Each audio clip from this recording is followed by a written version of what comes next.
Magandang araw na naman po. Ayan, magluluto na naman po tayo ngayon. Ang aking lulutuin, napakasimple lang. Nasa sabaw na tinatawag nila ito sa Korea na isda na ito na dried pollock.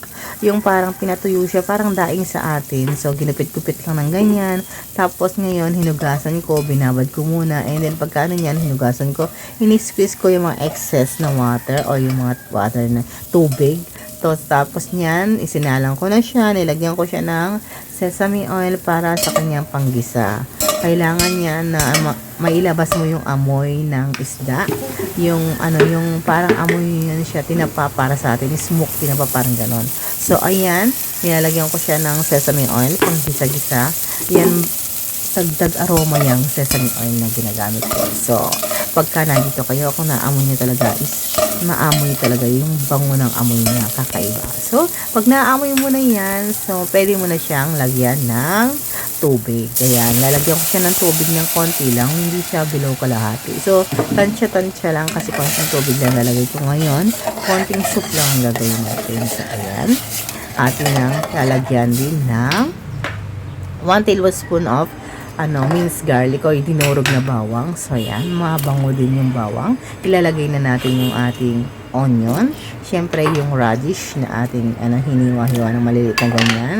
Magkakamukha lang sila, white onion and white radish. Ayan. Ilalagay natin yan. And then, siyempre, papakuluan natin yan ng ilang minuto.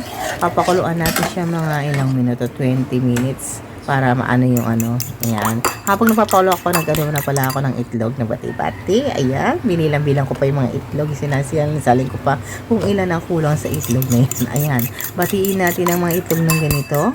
So, dapat mabati sila na makikita mo yung pagbati niya, yung bati. Halo-halo pala. Pagbati. Ayan.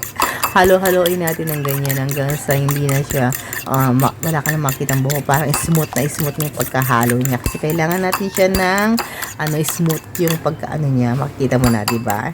Kita mo na wala na yung white niya, so, yung white ng ng itlog. So, lahat yan na-combine na. Ganun talaga. Dami pa talagang sinasabi. Paghahalo lang pala. Ayan. Kumukulo na po ang ating soup ngayon. Kitang-kita niyo may tsura niya, di ba? Nag-iba. Ayan ang tsura niya. So, halo-haloin natin siya.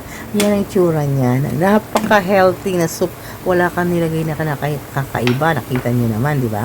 Wala akong nilagay na kung ano-anong mga, yung umami, kung ano-ano, wala, di ba? So, natural siya. Ano yung nakita nyo kanina, yun talaga yung nilagay ko. Ayan, kitang-kita nyo na. And then, syempre, ilalagay na natin ng banayad ang ating itlog. Huwag nyong bibiglain yung konti lang na ganyan yan. Kasi mamumuo muna siya. Bago kasi kailangan natin yung itlog is buo din siya pag hinalo-halo natin. May makukuha kang buo-buo. Ayan. Ayan, until the dust drop. Ayan, syempre, after niya, nilalagay na natin yung ating leek. Hindi nawawala po sa ating lutuin ng leek kasi masarap po yan. Maganda rin siya tingnan, pampagarnish. Siyempre, may dagdag din yan, ingredients ating At saka masarap din siya pag nilalagyan ng radish. So, ayan, taktakan natin ng paminta. And yun lang. Thank you so much.